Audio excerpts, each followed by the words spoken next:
Bonjour, nous allons étudier ensemble la 15e hôte, le 15e chapitre dans le Hemshech de Batil Gani du Rabbi précédent, et ceci en préparation à Yud Shvat de cette année, Tafshin Pehe 5785.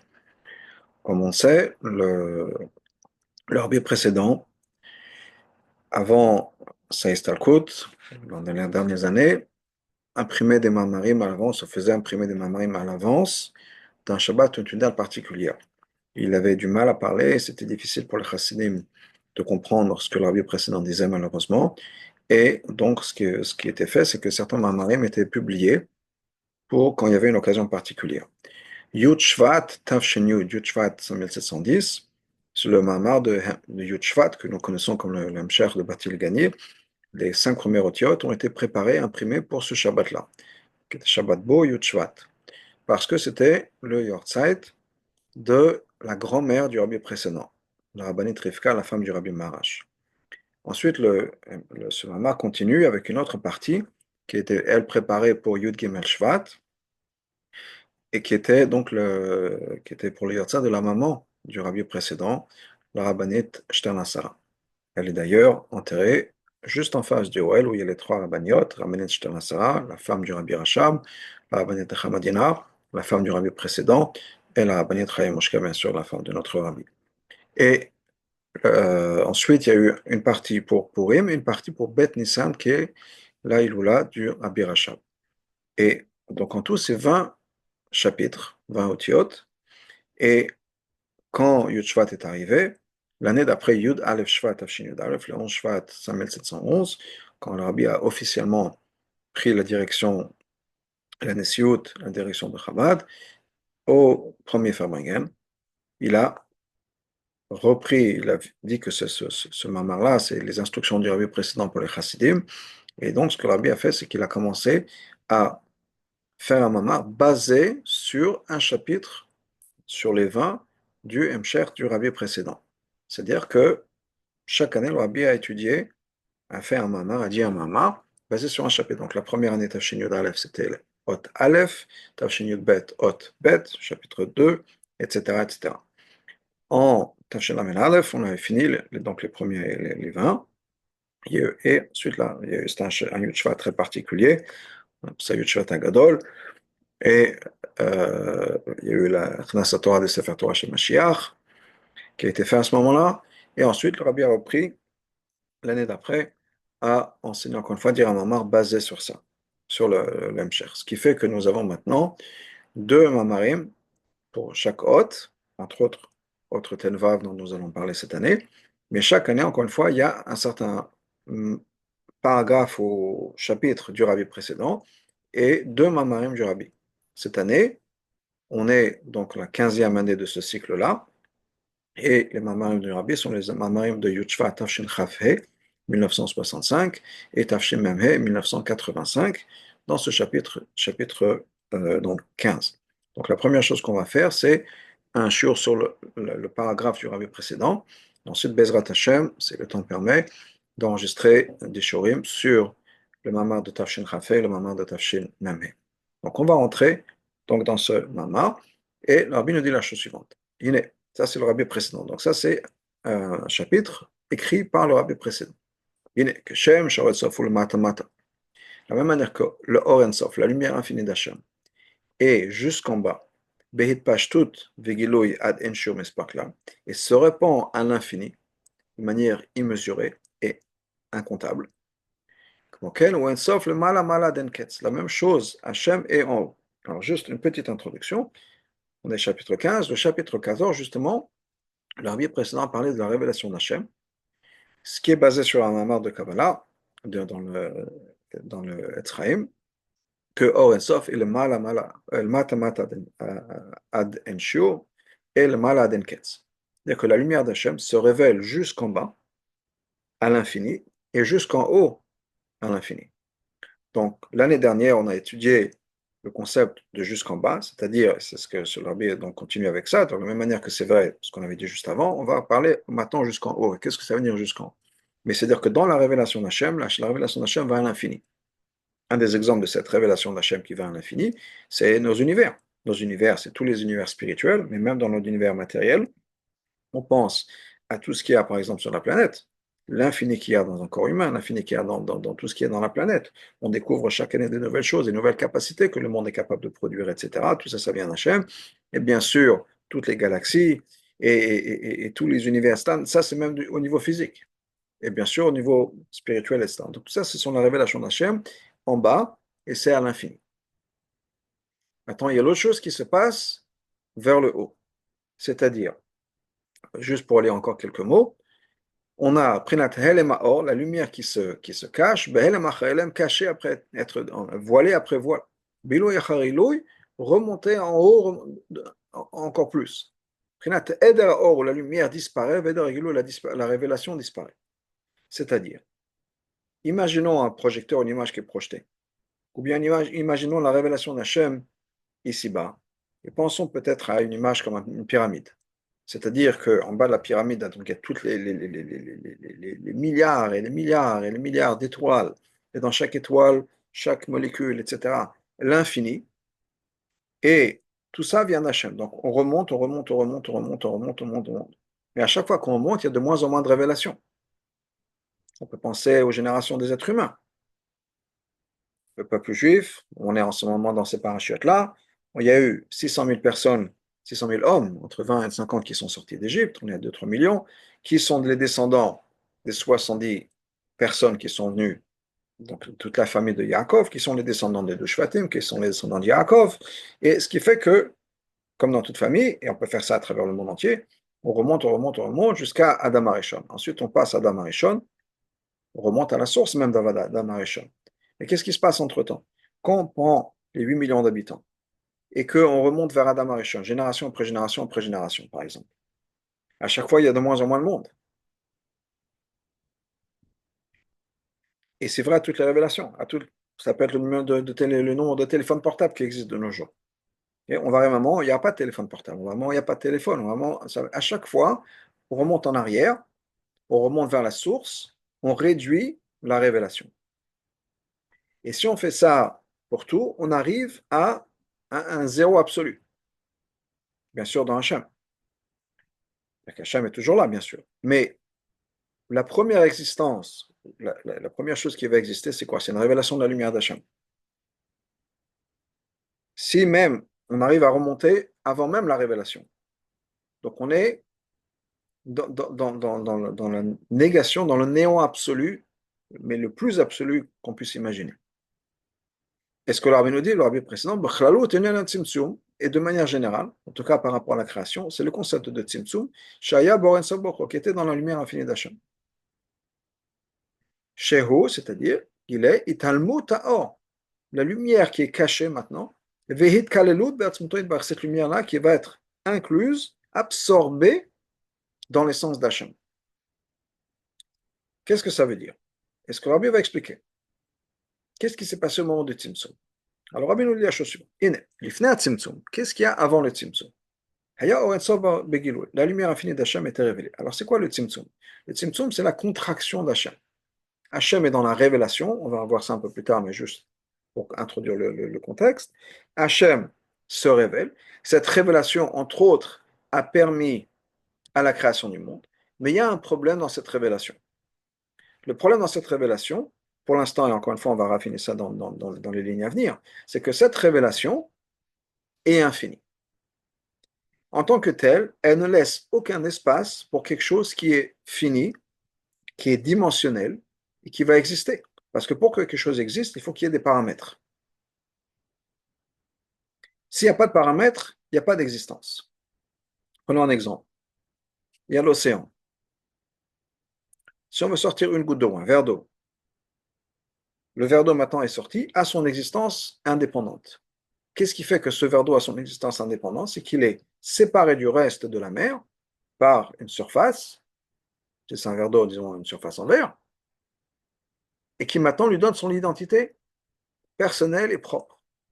Si on garde le verre d'eau et on le plonge un peu dans l'eau, dans la mer, eh bien, cette eau-là reste quand même séparée, indépendante du reste de l'océan. Mais si on reverse cette eau dans l'océan, ce nombre de molécules, ces molécules particulières, si elles avaient un nom, maintenant, ce serait dispersé et mélangé avec le reste. Ce verre d'eau n'a plus d'identité, ou cette eau-là n'a plus d'identité indépendante parce qu'il n'y a pas de corps. La même chose, une idée est définie par certains concepts, certains mots, certains paramètres. Mais quand on est dans cette soupe infinie qui existe avant qu'on puisse créer des séparations, des divisions, des définitions à chaque chose, on n'est que dans l'infini, il n'y a plus d'existence. Donc le problème, c'est que dans un monde infini, on ne peut pas créer des limites, et donc on ne peut pas créer des créatures d'une existence. On ne peut pas créer des êtres humains, on ne peut pas créer des concepts, on peut rien créer, parce qu'on est dans l'infini. Tout ce que je viens de parler, les êtres humains par exemple, on est dans le monde fini. Qu'est-ce qui fait que moi je suis différent d'une autre personne? C'est mon identité, mon corps entre autres, et mes idées, etc. Donc, il y a un problème inhérent, si on peut dire, qui est qu'il n'y a pas de place pour une création quelconque. Les anges auraient été la même chose, on ne peut pas avoir des anges parce qu'il ne peut pas y avoir un Michael et un Gabriel, parce que ça veut dire que Michael n'a pas. Pour que Michael puisse exister, il faut qu'il ait son identité. Il faut qu'il soit différent, séparé de Gabriel, par exemple. Mais ce n'est pas possible dans un monde où tout est infini. Il y a pas de possibilité pour dire, ah non, ça c'est Michael et ça c'est Gabriel. Il y a une séparation entre les deux. Il n'y a pas de séparation, on est dans l'infini. Donc, ce que Hachem a fait, c'est ce qu'on appelle dans la Kabbalah un tzimtzum. Hachem a retiré, a filtré, caché cette lumière infinie. Et ce qui va se passer, c'est que maintenant on a permis à l'autre partie d'Hachem, si on peut dire, cette face cachée, qui est le côté fini d'Hachem, d'émerger. C'est un peu comme on est dans, je parle, quand on conduit et qu'on est ébloui par le soleil, par exemple, et qu'il y a tellement de soleil, il y a tellement de lumière, qu'on voit plus ce qu'il y a autour de nous. C'est pas que ça a disparu, mais on voit plus. On peut pas, des fois, on voit pas les voitures en face de nous, on voit pas les arbres autour de nous, etc., parce qu'on est ébloui par le soleil. Ce qu'il faut, c'est réduire l'intensité du soleil. Ça peut être des lunettes de soleil, ça peut être autre chose. Ça va être le truc dans la voiture, la visière de la voiture. Et ça va nous permettre, tout d'un coup, qu'est-ce qui va se passer? On limite la lumière et tout d'un coup, les choses autres, les choses limitées, vont apparaître, réapparaître. Et c'est ce que Hachem a fait. Parce qu'Hachem, avant, il y avait tout. Hachem, c'est la perfection ultime. Donc, il y avait le côté illimité, il y avait le côté aussi limité. Mais le côté illimité avait pris le dessus, éblouissait tout, ce qui fait que le côté limite d'Hachem n'était pas apparent. En filtrant cette lumière, Hachem a permis au côté caché, au côté limité, de sortir, de devenir apparent. Alors, on revient dans le texte. Donc, c'est le concept de Tzimtzum. C'est quoi le Tzimtzum? Nous dit le Rabbi. On a la ligne qui commence avec le mot Baruch Hashem. Shehu ital ou Baruch, pardon.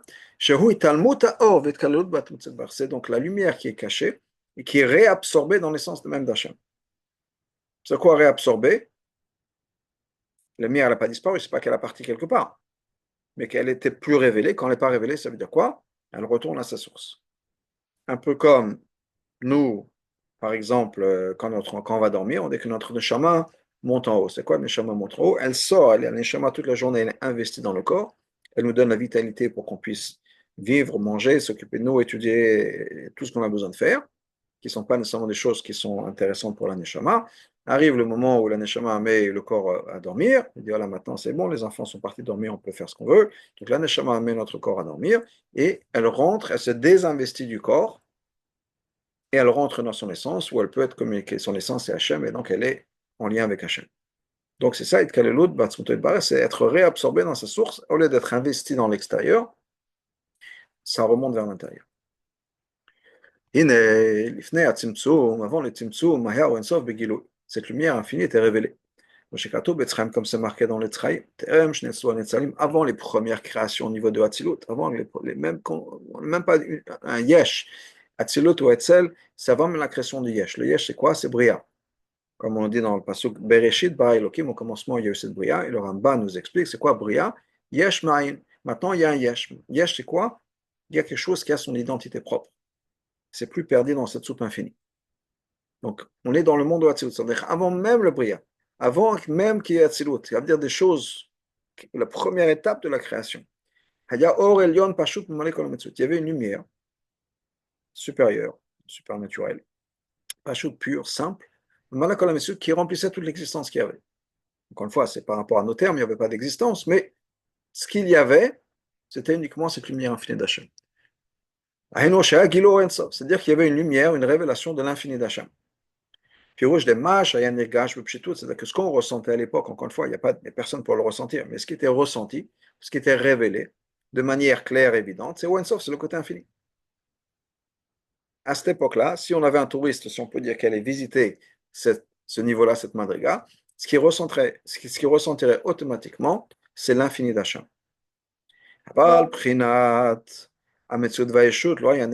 Mais cette idée, le fait qu'il y ait une existence, le fait qu'il peut y avoir des choses qui ont leur identité propre, séparées à un degré le plus subtil possible. On est encore une fois dans le monde le plus élevé. Mais ça, on ne le ressentait même pas. C'est-à-dire, c'est-à-dire qu'il y a une révélation de cette lumière du côté de la lumière qui était infinie. Mais la capacité d'Hachem de pouvoir aussi se limiter n'était pas évidente. La seule chose qu'on voyait, qu'on percevait à ce niveau-là, et à ce moment-là, mais ce n'est pas juste un moment dans la création. Le Tzimtzum, c'est quelque chose qui est toujours, parce qu'Hachem recrée le monde constamment. Mais ce qui est évident à ce moment-là, c'est quoi? C'est juste l'infini d'Hachem. Il y a une base d'idée, la chose suivante. C'est marqué dans ce livre qu'on appelle Avodat HaKodesh, l'infini d'Hachem, que Shem, shesh le koach bebli bal gvul, de la même manière que Hachem a le koach dans Bilti Bagvul, dans ce qui est infini, dans ce qui n'est pas limité. Okay? Yesh le koach begvul, de la même manière Hachem a cette capacité de gvul de se limiter. C'est-à-dire que de la même manière qu'Hachem est infini, on a parlé tout à l'heure des galaxies et tout le monde spirituel infini, etc. De la même manière, Hachem est capable de se mettre dans une petite boîte de 2 amot et demi sur 2 amot, qu'on appelle le Haron, et d'avoir sa révélance, la Shekhinah révélée là-bas. Comment c'est possible de mettre l'infini dans le fini? Hachem le peut. Donc Hachem peut faire les deux. Hachem est non seulement dans l'infini, mais il est aussi assis dans le fini. Et si on dit ça, parce que si on dit que non, Hachem, il est infini, mais Hachem, il n'est pas dans la petitesse. Im, Thomas, si tu dis, Hachem a la capacité d'être infini. Vers le koach begvul, mais il n'est pas capable de se finir, de se limiter. On enlèverait un certain degré de perfection, et le Ensof, l'infini, la lumière infinie d'Hachem, est quelque chose qui est parfait. Pirouche, c'est-à-dire, que la perfection de l'infini inclut le blikvul et le gvul, inclut l'infini et le fini. Il y avait tout à ce moment-là. Mais avant le Tzimtzum, qu'est-ce qui était révélé? C'était la révélation du côté infini de cette lumière éternelle d'Hachem.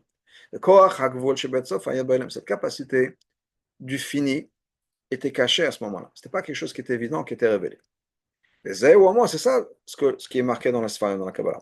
Il y avait cette lumière pure, qui était cette lumière infinie, qui remplissait toute l'existence. C'est-à-dire, pas qu'il n'y avait que ça, mais ce qui était ressenti, et c'était uniquement le côté infini du Ensof. Et le côté fini du Ensof, c'est-à-dire, qui est le côté existence, le côté séparation, si on peut dire, individualité. C'est quelque chose qui n'était pas ressenti du tout, qui n'était pas évident, qui n'émergeait pas du tout. L'idée à Tzimtzum, quand Hachem a fait le Tzimtzum, qu'est-ce qui s'est passé? Cette lumière infinie d'Hachem a été maintenant cachée, mise de côté. Ou Nirgash, et ce qui a été ressenti, pardon, maintenant, ce qui est l'évidence qu'on voit, quand on regarde ça, encore une fois, ce touriste qui arrivera à cette madriga-là, qu'est-ce qu'il va voir, qu'est-ce qu'il va ressentir? C'est le côté existence, le côté individuel, séparé du Ensof. Le côté, cette lumière infinie d'Hachem n'était pas ressentie. Malgré le fait que Hachem remplit le ciel et la terre. Malgré tout, Hachem a pu se cacher de faire en sorte qu'on n'ait pas conscient. Ce qui est un point important, c'est-à-dire, c'est pas que Hachem a disparu, c'est pas qu'Hachem s'est limité et est ressorti, ou bien, comme certains le pensent, ou comme certains le disent, il y a ce concept de Tzimtzum Kipshuto, que Hachem s'est vraiment retiré. C'est que le Ensof, ce côté Blikvul, a été éliminé, il n'est plus présent. Non, il est toujours là, mais notre impression est comme si Hachem est présent. C'est-à-dire, Hachem a été capable de faire une chose extraordinaire, comme le rabbi de l'Amour Azaken l'explique dans le Tanya, c'est qu'il était capable de faire quelque chose d'extraordinaire, qu'il est là juste devant nous et qu'on ne le voit pas. C'est comme s'il jouait à cache-cache. Il se cache derrière ses mains. C'est comme un enfant qui dit, voilà, je me cache derrière mes mains, tu ne peux pas me voir. Et non, on l'avale. On dit, ah oui, effectivement, Hachem est caché derrière ses mains, c'est qu'Hachem n'est pas là. Il est parti. Mais s'il est caché derrière ses mains, c'est qu'il est là, parce qu'on voit ses mains. Ben, on a été capable, Hachem a pu capable de créer des êtres, nous, qui sont constamment plongés dans la présence d'Hachem et on ne le voit pas. Et ça, c'est le Tzimtzum. C'est ce côté infini qui n'est plus évident, etc. Mais Tzimtzum, pardon, Tzimtzum. Le Tzimtzum, rak legabenu, c'est uniquement par rapport à nous. Aval, legabé, barech, Tzimtzum et le mastaklam. Mais par rapport à Hachem, le Tzimtzum ne cache rien du tout. Puisqu'Hachem est toujours présent. C'est nous qui avons été créés de telle manière, on ne perçoit pas la présence d'Hachem. Comme c'est marqué, tu es le même avant que le monde soit créé, une fois que le monde a été créé. Shenivra, pardon,